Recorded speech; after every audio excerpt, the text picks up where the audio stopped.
Bismillahirrahmanirrahim. My name is Aksar Rahman and my roll number is 862915. The topic of my presentation is fuel cell.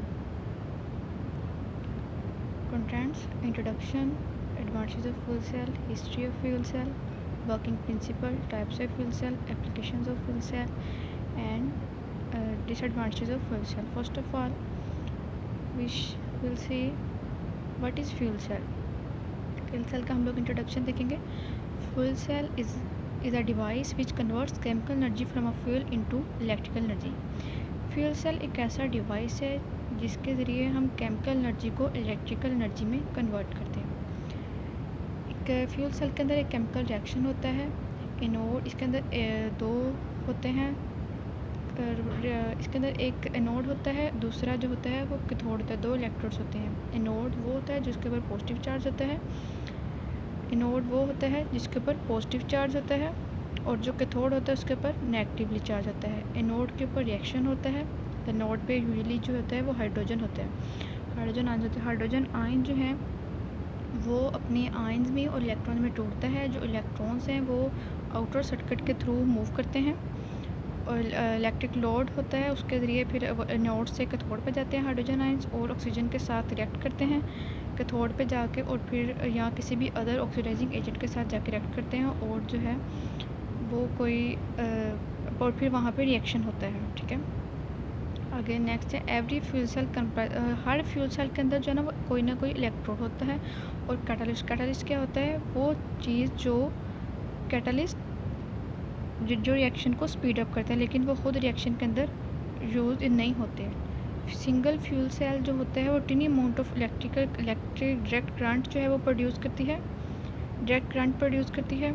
और लेकिन अगर हम लोग जो है अगर हम प्रोड्यूस करवाना चाहिए इसी करंट पर प्रोड्यूस करवाना चाहिए तो हम लोग वहाँ पे इन्वर्टर यूज़ करेंगे और इसी करंट को प्रोड्यूस करवा सकते हैं. नेक्स्ट है एडवांटेजेस. इसके क्या हैं कि हम लोग ये फ्यूल सेल को यूज़ क्यों करते हैं, इसके एडवांटेजेस क्या हैं. फ्यूल सेल का एडवांटेज ये है कि ये पोल्यूशन फ्री होता है. ज़्यादा पोल्यूटेंट्स वगैरह ये नहीं आलूदगी हवा को गंदा नहीं करता. आलूदगी वगैरह नहीं फैलती इससे. इसके अंदर जो है वो प्योर हाइड्रोजन यूज़ की जाती है. फ्यूल सेल के अंदर प्योर हाइड्रोजन यूज़ की जाती है और हमारे पास जो बाई प्रोडक्ट्स आती हैं वो आती हैं वाटर और हीट जो है हमारे हमें एज अ बाई प्रोडक्ट मिलती है. ठीक है. और इसके अंदर ये दोनों की तरह दोनों वर्क करते हैं. कंबस्चन इंजन भी और बैटरी के तौर पे भी वर्क करते हैं. कंबस्चन इंजन में कहते हैं केमिकल एनर्जी कन्वर्ट होती है इलेक्ट्रिकल एनर्जी में, फिर इलेक्ट्रिकल एनर्जी कन्वर्ट होती है मैकेनिकल एनर्जी में. लेकिन जबकि बैटरी के अंदर क्या होता है केमिकल एनर्जी ओनली कन्वर्ट होती है इलेक्ट्रिकल एनर्जी के अंदर and but with more efficiency. इसका लाइफ स्पैन जो होता है वो लॉन्गर होता है. लॉन्गर लाइफ स्पैन क्यों होता है? क्योंकि इसके अंदर जो हार्डवेयर्स होते हैं उनका वेयर एंड टियर नहीं होता. मतलब उसको हार्डवेयर जो होता है उनको हम लोग बार बार उतार चढ़ा नहीं सकते. इसलिए इसका जो लाइफ स्पैन होता है वो लॉन्गर होता है. एफिशिएंसी जो होती है इनकी बहुत ज़्यादा हाई होती है. Efficiency can be increase. हम इसकी एफिशिएंसी को बढ़ा सकते हैं if fuel cell incorporates thermal cogeneration के ज़रिए हम लोग इसकी एफिशिएंसी को बढ़ा. थर्मल कोजनरेशन क्या है? इसके अंदर ऐसे फ्यूल सेल होते हैं जिसके अंदर स्टीम प्रोड्यूस होती है. वो जो स्टीम प्रोड्यूस होती है उसको हम लोग दोबारा से फिर इलेक्ट्रिसिटी प्रोड्यूस कराने के लिए इस्तेमाल कर सकते हैं. ये इसको हम लोग कहते हैं कोजनरेशन. नेक्स्ट है हिस्ट्री. 1839 के अंदर फर्स्ट जो फ्यूल सेल था वो किसने बनाया था? वो सर विलियम ग्रोन्स ने बनाया. जैसे हम लोग क्या कहते हैं द गैस बैटरी. फिर 1932 में, इस तरह 1950 में, 1960 के अंदर जो NASA space programme to generate power जो फ्यूल सेल था वो बनाया गया था.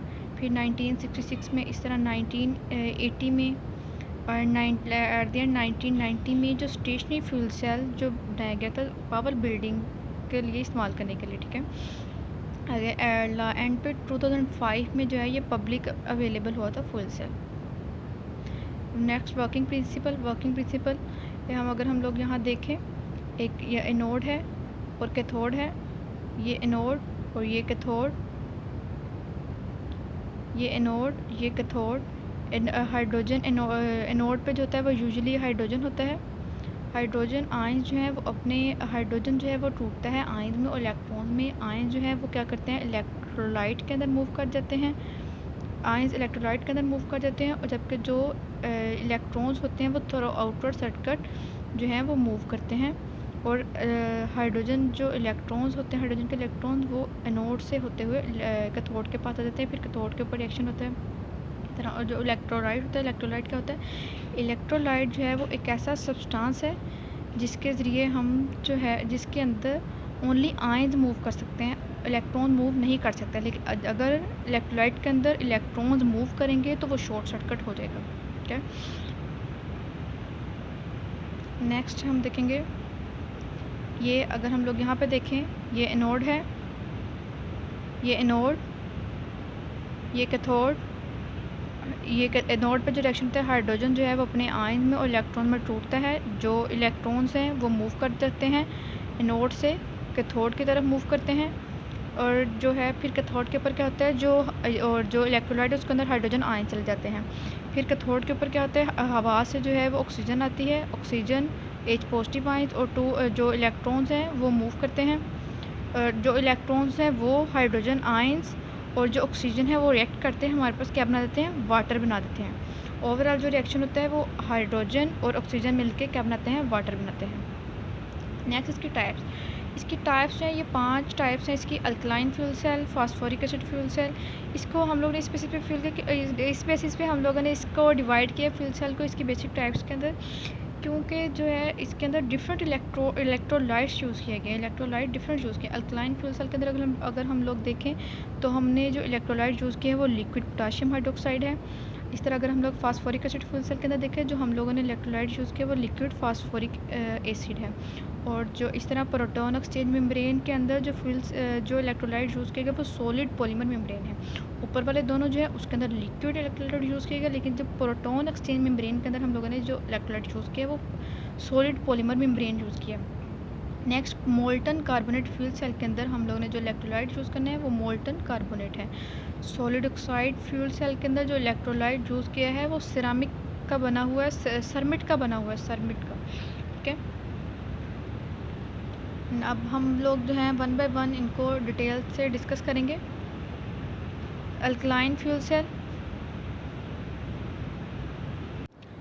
1 बाय 1 हम जो है इसको डिस्कस करेंगे। अल्कलाइन फ्यूल सेल जो है वो यूनाइटेड स्टेट में 1960 में जो है ये बनाया गया था, डिज़ाइन किया गया था। सबसे पहला और सबसे पुराना जो है वो अल्कलाइन फ्यूल सेल है। ठीक है, इसके अंदर जो रिक्वायर होता है वो एनोड पे हाइड्रोजन होती है और कैथोड पे प्योर ऑक्सीजन होती है। ये जो है बहुत ज़्यादा एक्सपेंसिव है।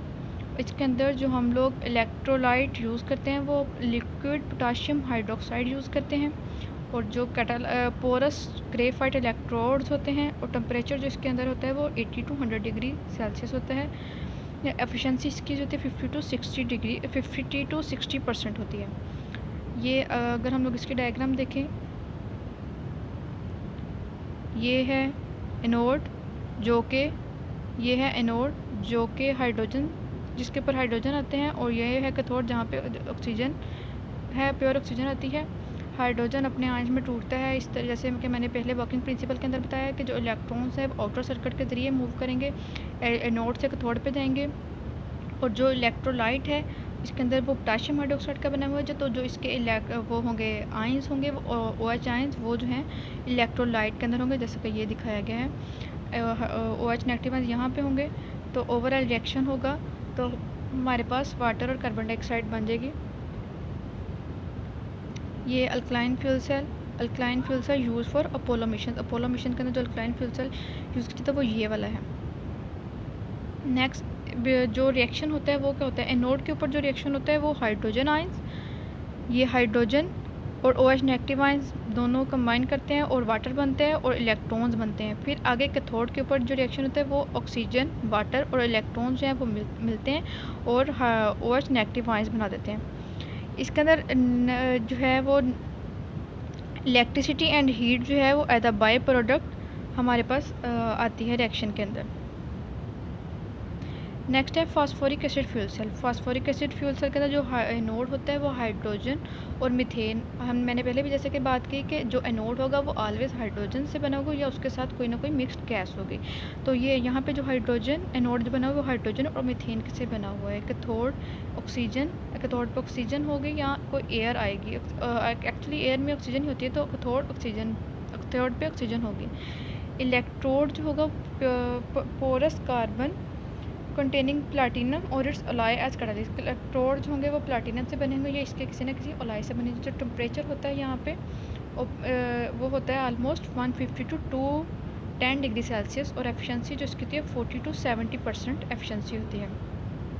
ये हाई टेम्परेचर पे ऑपरेट होता है, इसलिए इसको वार्म अप होने में ज़्यादा टाइम लगता है, जिसकी वजह से ये कार्स वगैरह में यूज़ नहीं होता, क्योंकि कार्स को तो स्टार्ट होने में, वार्म अप होने में जल्दी होती है। मतलब अगर वो वार्म अप जल्दी होंगी तो जल्दी स्टार्ट होगा, अगर वो वार्म अप लेट से होंगी तो वो लेट स्टार्ट होंगी। इसलिए ये जो है इसका टेम्परेचर हाई टेम्परेचर पे ऑपरेट होता है, इस वजह से ये कार में यूज़ नहीं होगी।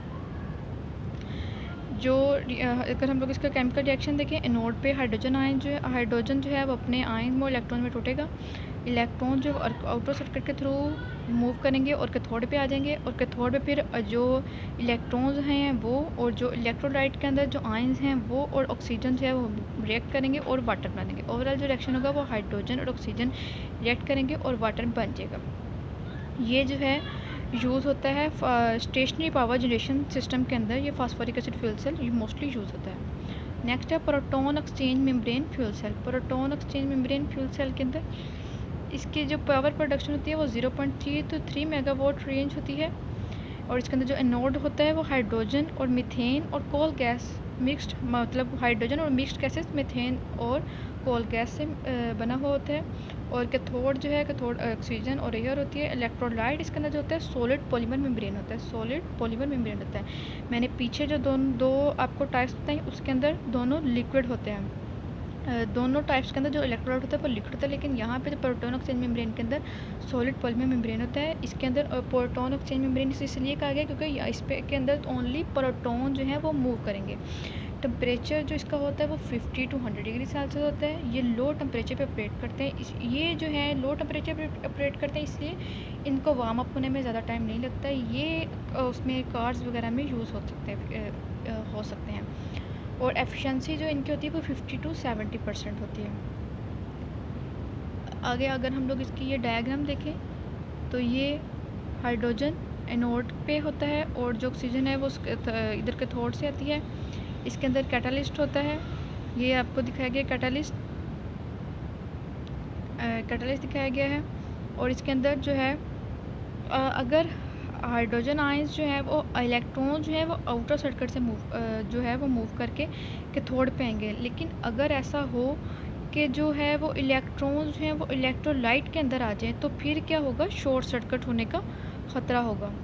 ओनली क्योंकि हम लोग ने proton exchange membrane fuel cell पढ़े हैं, तो इसके अंदर ओनली ऑन प्रोटॉन्स की मूवमेंट होगी। अगर इलेक्ट्रॉन्स की मूवमेंट होती है तो वहाँ पे शॉर्ट सर्किट हो जाएगा। इसके अंदर जो कैटालिस्ट यूज़ किया जाता है वो प्लाटिनम है।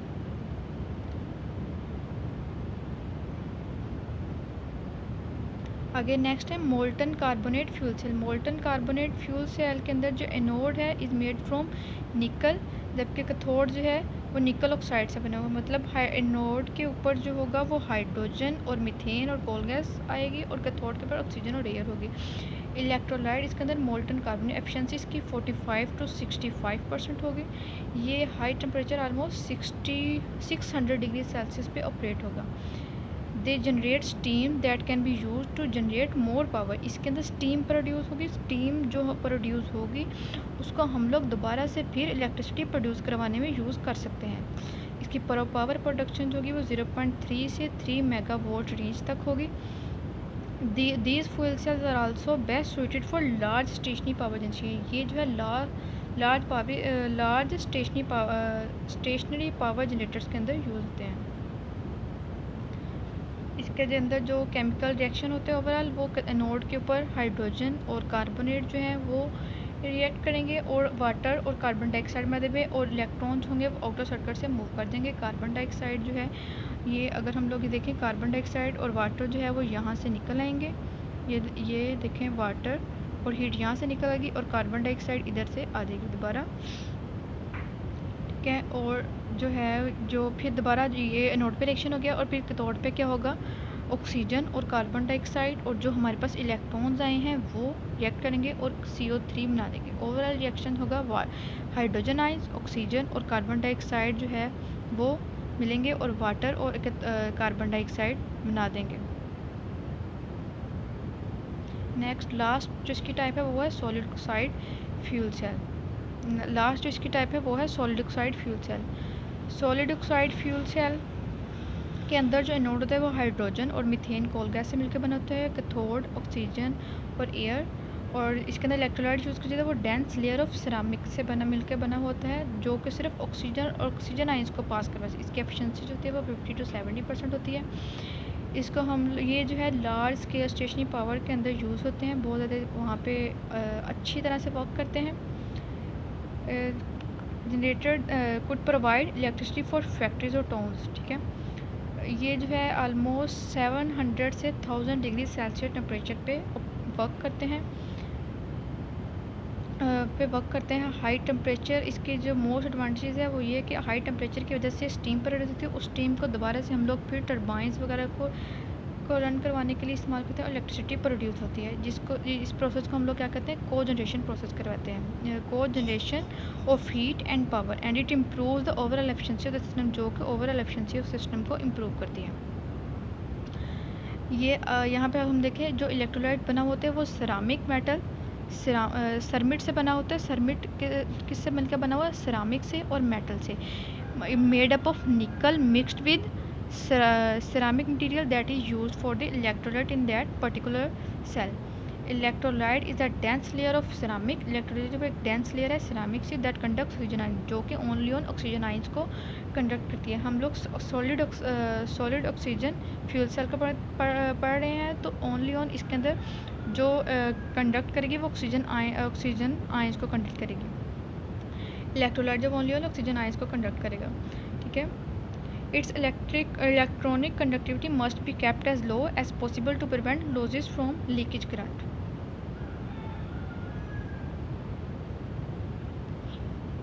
ये फ्यूल सेल यूज़ कहाँ पे होता है, इसकी एप्लीकेशंस क्या है। इसकी एप्लीकेशन सबसे ज़्यादा जो इसकी एप्लीकेशन है वो ट्रांसपोर्ट के अंदर है। ट्रांसपोर्ट मतलब के ट्रक्स के अंदर, बसेस के अंदर, ठीक है। और ये दिन ब दिन जो sector is showing year on year growth. इसके अंदर जो इसकी जो रेंज है वो 1 किलोवाट से लेके 100 किलोवाट है। और ये लाइट ड्यूटी व्हीकल्स के अंदर भी यूज़ होता है और टोयोटा मिराई के अंदर भी यूज़ होता है, जो कि USA के अंदर इसके ऊपर बहुत ज़्यादा वर्क हो रहा है। जो Mirai is based on the Toyota FCV Toyota के अंदर जो वर्किंग प्रिंसिपल यूज़ है वो FCV यूज़ है, फ्यूल सेल व्हीकल कॉन्सेप्ट का, ठीक है। और ये और ट्रांसपोर्ट के अंदर बसेस कार में यूज़ होता है, और सब ब्रांच के अंदर, फेरीज के अंदर और स्मॉलर बोट्स के अंदर। ये जो है बहुत ज़्यादा पोर्टेबल है। Charge the product which is design to move, वो प्रोडक्ट जिसको वो फ्यूल सेल जिसको हम लोग अपने साथ इजीली कैरी कर सकते हैं। सोल्जर जो है इसको अपने साथ इजीली कैरी कर सकते हैं। इनकी जो एनर्जी होती है वो 30 to 50 वाट होती है, और 20 डिफरेंट टाइप्स की बैटरीज है जिनको हम लोग इजीली अपने साथ कैरी कर सकते हैं चार्जिंग वगैरह के लिए, ठीक है। Fuel cell can be use to recharge batteries in the fuel as well as act as generator, जैसे कि जनरेटर, ठीक है। नेक्स्ट है stationary provide electricity but design not to move, वो चीज़ें जो कि मूव नहीं हो सकती। For example UPS uninterruptible power system जो है वो उनको हम लोग कैरी नहीं कर सकते, ओनली ऑन घरों के अंदर UPS जो है उनको इस्तेमाल कर सकते हैं। ये यहाँ पे 1 by 1 जो है वो दिखाया गया, इसकी वो फ्यूल सेल टाइप्स कही गई हैं, इनका जो है वो वाट दिखाया गया, कितनी एनर्जी प्रोड्यूस होती है, एप्लीकेशन इनकी क्या है, एडवांटेज क्या है और इनके डिसएडवांटेज क्या है। नेक्स्ट है इनके डिसएडवांटेज जो इसका ये है कि जो प्योर हाइड्रोजन है उसको बनाना और उसको स्टोर करना बहुत मुश्किल है, और जो ये बहुत ज़्यादा एक्सपेंसिव है, बहुत ज़्यादा इसके ऊपर ख़र्चा आता है। और जो इसका एक डिस्चार्ज प्रोसेस जो है उसके अंदर कार्बन डाइऑक्साइड जो है वो डिस्चार्ज होती है, किसके साथ, मेथनॉल फॉर्म, ये भी इसका बहुत ज़्यादा जो एक हार्मफुल इफ़ेक्ट है। और जो टेक्नोलॉजी करंटली जो इसकी टेक्नोलॉजी वो एक्सपेंसिव है। मैनी डिज़ाइन जिसके जो डिज़ाइंस बने हुए हैं उनके अंदर बहुत ज़्यादा इश्यूज़ हैं जो कि अभी उनको सॉल्व कर रहे हैं, प्रोग्रेस में हैं इनके जो इश्यूज़ हैं। और डर्टी एनर्जी के अंदर hydrogen often created using dirty energy, for example coal, जो हाइड्रोजन्स हैं वो डर्टी एनर्जी प्रोड्यूस करते हैं, फॉर एग्जांपल कोल वगैरह। जो फ्यूल सेल है इनको हैंडल करना मुश्किल है।